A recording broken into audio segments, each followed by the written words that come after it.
నమస్తే, welcome to 4 sides TV. వలస పక్షులు ఇచ్చే భారీ ప్యాకేజీలతో పార్టీలు అమ్ముడైపోయి అనకాపల్లి నియోజకవర్గ నాయకులకు మొండి చేయి చూపిస్తున్నారా అంటే అవుననే సమాధానం వినిపిస్తోంది. కొద్ది రోజుల్లో జరగబోయే 2024 ఎన్నికల నేపథ్యంలో తెలుగుదేశం, బీజేపీ, జనసేన పొత్తులు పెట్టుకున్న విషయం తెలిసిందే. పొత్తులో భాగంగా జిల్లాలో జనసేనకు అనకాపల్లి కొణతాల రామకృష్ణ, ఎలమంచిలి సుందరపు విజయ్ కుమార్, పెందుర్తి పంచకర్ల రమేష్ బాబు అసెంబ్లీ సీట్లను కేటాయించారు.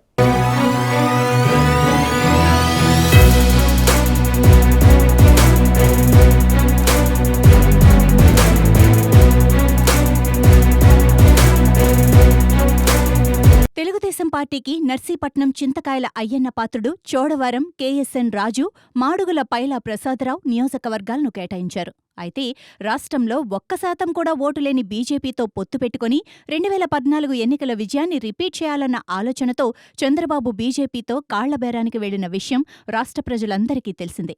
అటు తెలుగుదేశం, ఇటు జనసేన పార్టీలను నమ్ముకొని ఏళ్ల తరబడి కష్టపడిన నాయకులను ఇరు పార్టీలు మోసం చేసి నిన్న కాక మొన్న పార్టీలోకి వచ్చిన వారికి టికెట్లు కేటాయించడంపై ఇప్పటికే పెద్ద రచ్చ జరుగుతోంది. ఆ రచ్చ చల్లారకముందే పొత్తులో భాగంగా అనకాపల్లి ఎంపీ టికెట్ బీజేపీకి కేటాయించారు. ఈ టికెట్ కోసం బీజేపీలోని కార్పొరేట్ వ్యాపార రాజకీయ నాయకులు తెగపోటీ పడుతున్నారు. మొదటి నుంచి ఆ పార్టీలో ఉన్న జీవీఎల్ ఆర్థిక నేరాల్లో కేసుల నుంచి తప్పించుకోవటానికి తెలుగుదేశం నుంచి బీజేపీలోకి వెళ్లిన సృజనా చౌదరి, సీఎం రమేష్, జిల్లాకు చెందిన ప్రముఖ పారిశ్రామికవేత్త, సంఘ సేవకులు ముత్యాల వెంకటేశ్వరరావు, ఎంవీఆర్ పేర్లు నిన్నటి వరకు ప్రముఖంగా వినిపించాయి.